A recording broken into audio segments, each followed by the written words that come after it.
On Saturday, our Gators beat Vanderbilt 42-0. Today, we'll go through the full game review, good, bad, and ugly, and what we learned from the game, all that on today's episode of Locked On Gators. You are Locked On Gators, your daily podcast on the Florida Gators. Part of the Locked On Podcast Network, your team every day.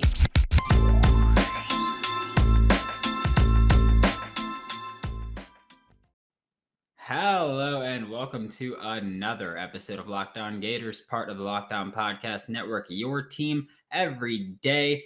Thanks for making Locked On Gators your first listen of the day, every day, available daily and free wherever you listen to podcasts. Happy Monday. I am Brandon Olson. You can find me on Twitter at WNS_Brandon. I'm also the founder of WholeNineSports.com, where you can find all of my written work. Getting right into the review, we're going to look at the offense first, like we always do. For the most part, the offense, they did their job.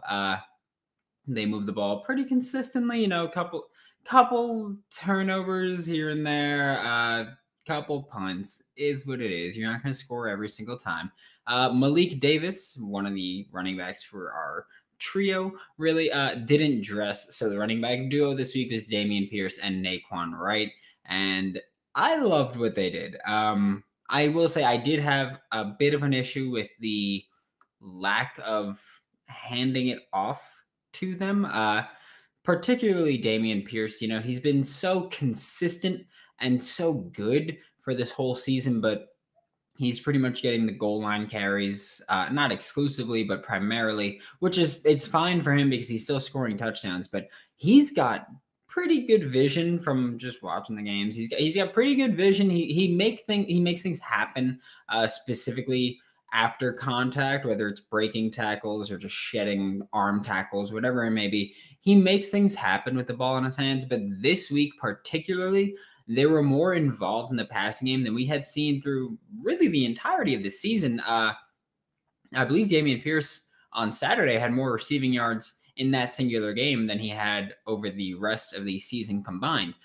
So that was fantastic to see, getting them targets in the intermediate deep area was fantastic. We're going to talk a little bit more about it, but 127 receiving yards between just Naquan Wright and Dameon Pierce, and they were incredibly productive, I'll say. I don't want to say productive because touch-wise they weren't, but they were incredibly efficient when they touched the ball. They made plays. Emory Jones had a career day in passing yards, touchdowns, but he wasn't without flaw, which again we'll get to. But for the most part, the huge majority of the game, really, Emory cooked. Simple as that, where he was more consistent than we'd seen.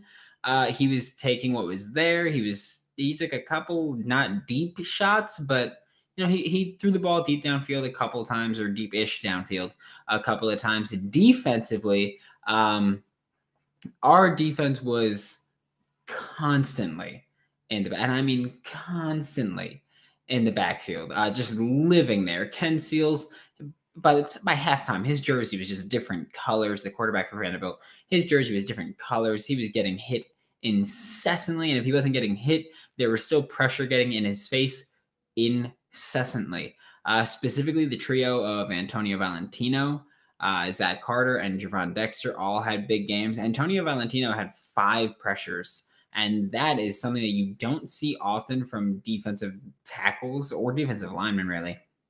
But Antonio Valentino was just on fire when he was on the field. Trey Dean III and Daquan Newkirk both had interceptions. That's why it's funny to me, because Daquan Newkirk had an interception. He's a defensive tackle. And if you haven't seen the picture of him after he gets the pick, his face is pretty funny. He posted it on Twitter. You could just find him there and see it. And it's very meme worthy, I'll say. But Florida's defense were generally pretty dominant. However, as good as they were, they really struggled with getting off the field. That was a huge issue for them. Vanderbilt had the most plays that Florida had seen from a single opponent this entire season, which is not something that that we're used to seeing happen, because Florida's been pretty dominant defensively for the huge majority of the season, aside from big plays. here and there, which, those are going to happen. Didn't really happen against Florida, so that's great. But Vanderbilt was on the field for 80 offensive snaps, which previously to that, the most of Florida's defense had been on the field was 71 snaps. And I get that, again, we've spoken about this before. We spoke about this with the Tennessee game where it's like, oh, that's not that big a difference. It's like a few plays makes a big difference, especially if you're looking at the time of possession battle, because Vanderbilt wasn't going up tempo very often. So they were kind of taking off 20, 30 seconds in between plays and really killing the time of possession, which is smart because that's what you should do when you are the huge underdog. I'm not saying that they're trying to cover the spread, but giving the opposing team the ball less is obviously better for your offense and your defense. So Vanderbilt did a great job. Just couldn't finish special teams. They missed, I think it was 3 kicks. So defense, as good as they were, couldn't get off the field, and that was worrisome, whether it was penalties or just big plays or whatever it may be. That was a bit worrisome to not be able to get off the field against Vanderbilt. All right, college football fanatics, have you heard about PrizePicks?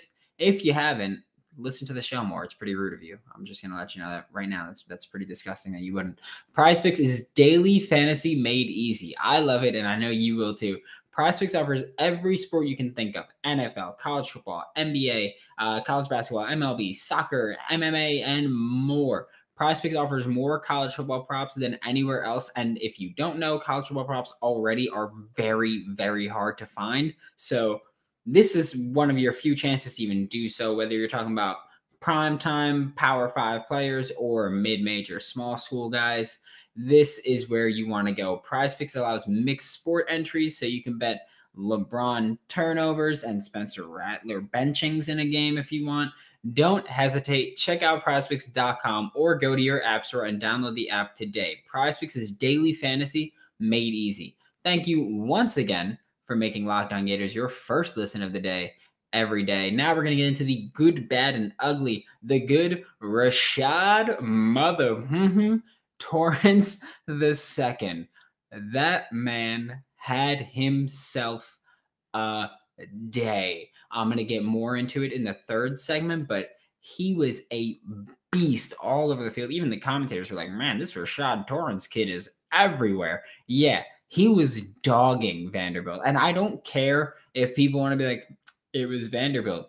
I don't give a damn. If you ball out, you ball out. That was one hell of a game from Rashad Torrance II. He cooked, killed, conquered, whatever you want to say. He had himself a damn day. The running back involvement in the passing game is another good that we have here. And I generally mean how they're being used because, a very overlooked or underappreciated, whichever one you want to use, part of football is running backs that can pass protect. Dameon Pierce, one of the best pass protecting running backs in college football. Naquan Wright and Malik Davis are better receivers, but the running back involvement in the passing game with Naquan Wright and Dameon Pierce getting the ball deep over the middle when Vanderbilt just did not respect them. Beautiful. It was fantastic, and I get it. The defense didn't respect them. They were uncovered for the most part. I don't care. It was fantastic involvement, fantastic usage, fantastic play design, scheme, whatever you want to say. It was damn good to watch happen. And the passing game in general is a third good, which you guys know. Usually it's too good, too bad, too ugly. This time, we got 3 good because the passing game in general was pretty good. 10.5 yards per attempt, 4 touchdowns career for Emory Jones.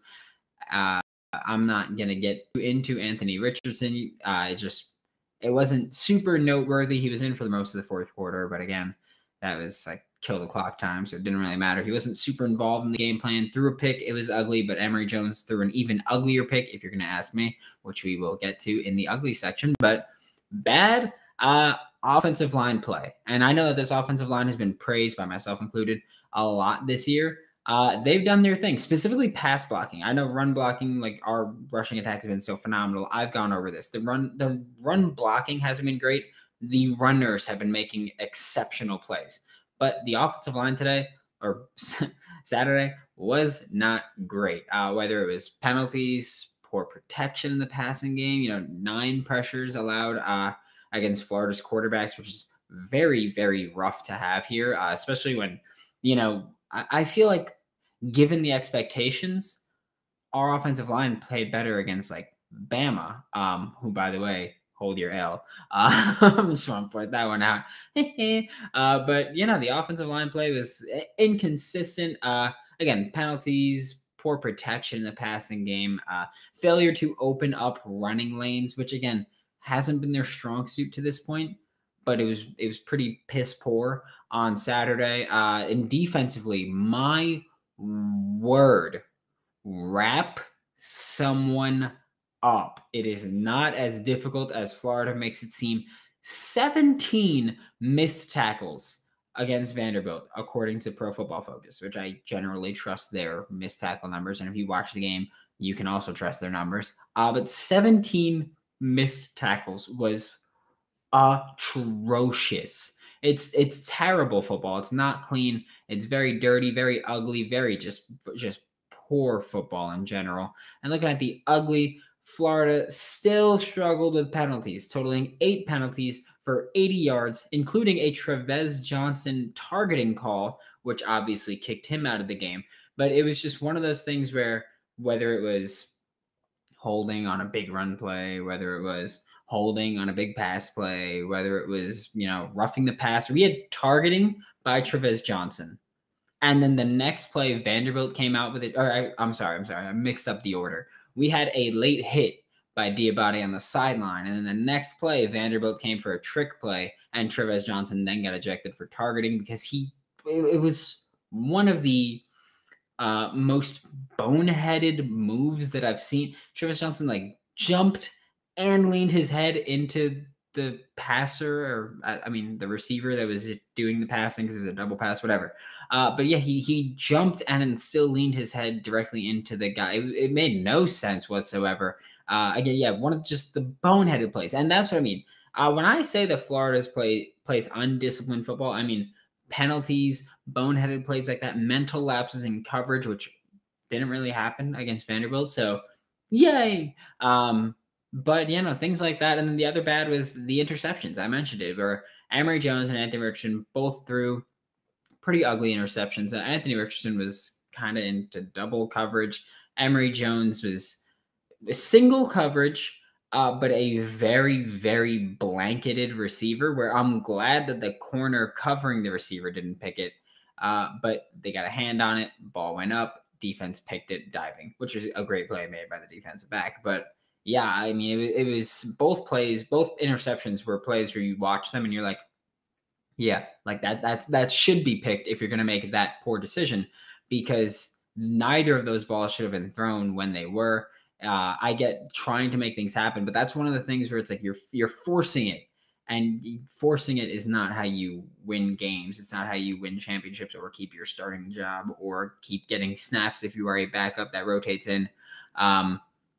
Forcing things is not how to do it. Let what the defense is giving you, take advantage of that. Just take that, and especially when you have playmakers such as like Jacob Copeland and Dameon Pierce and Naquan Wright and Trent Whittemore and Xavier Henderson and Justin Shorter and Jaquavian Frazier. You have so many guys, Kimori Gamble, Keon Zipperer, so many guys that can make the play. Just take what the defense is giving you and just get it to those guys. But forcing things, especially into coverage, is less than ideal, but definitely also incredibly terrible and stupid at the same time. So that's really got to get cleaned up. We should not have had 2 turnovers against Vanderbilt. No, that's completely unacceptable. I don't know about you guys, but football season's here, and I'm constantly snacking during games, incessantly eating snacks while watching these games, just because I'm there all day. I'm eating, I'm drinking a lot of water, stay hydrated.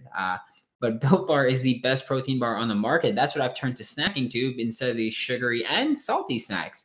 If you're trying to eat clean, but you've got a sweet tooth like we all know I do, that is no longer a problem. Built Bar is your low calorie, low sugar, high protein, and high fiber solution. You can even enjoy it if you're keto. Remember to use promo code LOCKED15 to get 15% off of your next order. That is locked, LOCKED 15 to get 15% off your next order at BuiltBar.com.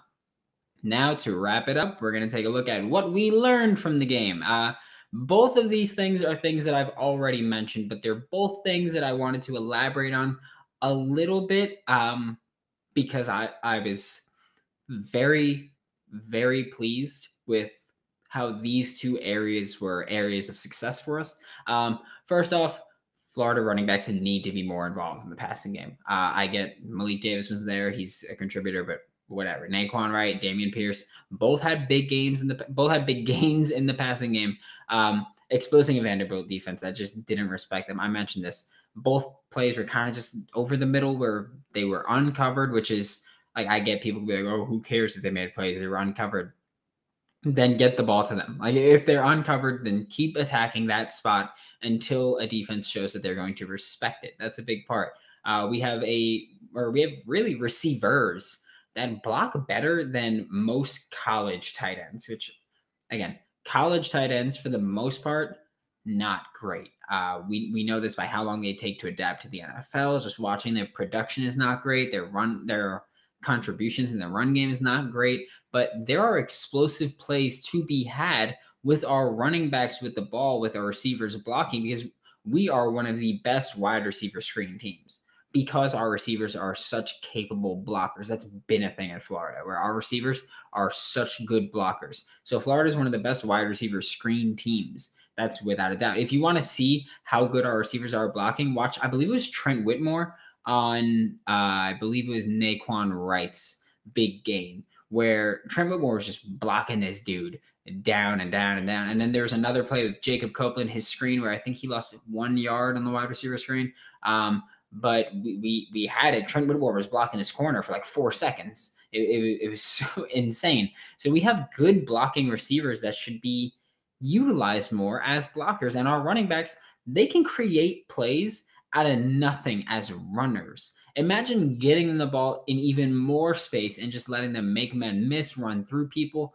Our running backs should be more involved in the passing attack, not just to protect quarterback, because that obviously gives you more conservative throws and more efficient throws, I guess. But it's a valuable part to the passing, or it could be a valuable part to the passing game and an effective part to the passing game. We have some of the best safeties in college football is my next thing I wanted to talk about, because that's what we learned, where that was something that generally I had been talking about previously to the season. I have openly mentioned that to start the year, I was not super happy with Trey Dean's play. But Trey Dean the third and Rashad Torrance the second both had huge games on Saturday. Rashad was, of course, a menace to Vanderbilt. He had 15 tackles, 1-5, like locked 15. He had a 1-5, 15 tackles, 1.5 tackles for a loss, and 4 total stops, which again, total stops are tackles with a gain of 3 or less. He was also only targeted 1 time in coverage, and he had a pass breakup on that target. So Rashad Torrance was playing out of his freaking mind. Like, he was a man possessed. He was a dog on Saturday. He was an absolute freak. And then looking at Trey Dean, less tackles, less plays in the run game, but still a fantastic playmaker. He was on fire. He had 2 pass breakups. He had an interception, 7 tackles, and like I just mentioned, that Rashad Torrance had to stop. Trey Dean had to stop for a gain of 3 or less. And I'm just watching how that game unfolded and watching as the game progressed. Like Rashad Torrance, I feel like the first half he had most of his tackles, but again, second half, we killed them on defense, and then our backups came in. So yeah, but just Rashad Torrance had a freaky game. Trey Dean had a fantastic game. I would expect both of these guys to get even more responsibility thrown on them with the upcoming stretch of tough matchups with LSU and Georgia in our next 2 games over the next 3 weeks, because we have a bye in between them. But I would expect Rashad Torrance and Trey Dean to have a lot of responsibility in both of those games. And honestly, I'm here for it. I'm very happy with the majority of our secondary and how they've been performing. So I'm totally cool with both of them, especially we almost lost Trey Dean because Trey Dean got called for a targeting, but then they reversed it when realized that, targeting is usually hitting with your head. Someone else had his shoulder hit. So that's a big difference. But I would expect a huge responsibility thrust upon them versus LSU and Georgia specifically, especially working against that Georgia run game. And Georgia likes to work up the seams when they can. We don't know who's going to be the QB, though, so that's going to be really fun for Georgia. We know who our QBs are going to be. But Thanks for making Locked On Gators your first listen every day. I'll see you tomorrow for Tape Tuesday. Still trying to schedule that interview I was talking about with a current Florida Gator player. I'll tell you that. But of course, scheduling isn't easy. They're busy. I'm busy. Gotta line everything up. Now make your second listen Locked On SEC. Get all of your daily SEC news in less than 30 minutes with SEC expert Chris Gordy of Sports 790. It is free and available on all platforms. For Locked On Gators, I'm Brandon Olson. Don't forget to follow me on Twitter at WNS_Brandon. And you can find all of my written work with the whole nine sports. That's WHOLENINE sports. Be sure to check out my pin tweet. Let Locked On know why Florida has the best fan base in all of college football. And I will see you tomorrow.